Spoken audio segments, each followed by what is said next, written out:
Permit రూములు, road మీద తాగి తందనాల అట్టాలు, ఇలాంటి దరిద్రం లేకుండా, అట్లాగే తెల్లారుజామున లెగిసి తాగడాలు, రాత్రి 2ంటికి 3ంటి దాకా తాగి రావడాలు, ఈ గొడవంతా లేకుండా ఒక సిస్టంలోకి తీసుకొచ్చాడు తను.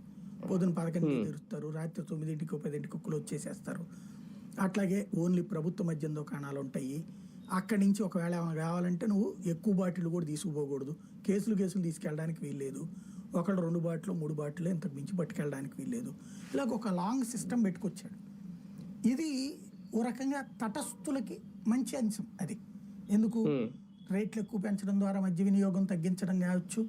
అదే సందర్భంలో నాణ్యత లేదే, దాన్ని ఏమంటారు, నాణ్యత కాదు, రుచి లేని మద్యం, అలవాటు లేని మద్యాన్ని ముందు పెట్టడం ద్వారా తాగుడు మీద విరక్తి పుట్టించేటటువంటి చర్యలు, ఇవన్నీ కూడా మద్య నిషేధం కోరుకునే తటస్థుల యొక్క ఆలోచన ద్వారా. ఒక రకంగా చెప్పాలంటే ఒకనాటి ఆంధ్రప్రదేశ్ ప్రజల యొక్క డ్రీమ్ అది.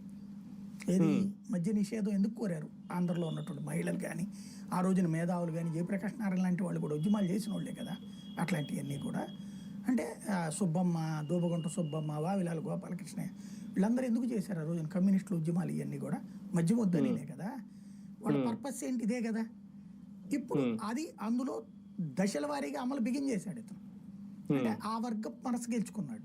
ఇప్పుడు వాళ్ళందరికి కూడా లేదు ఆ వంకతో జగన్ డబ్బులు తిన్నాడు, మీరు అతని గురించి పాజిటివ్గా ఆలోచించకండి, ఇది వాళ్ళని కన్విన్స్ చేయడం. రెండవది, ధర పెరిగినప్పుడు కడుపు పంటతో ఉన్నటువంటి తాగుబోతులే కదా వీళ్ళకి అనుకూలంగా ఓటేసింది.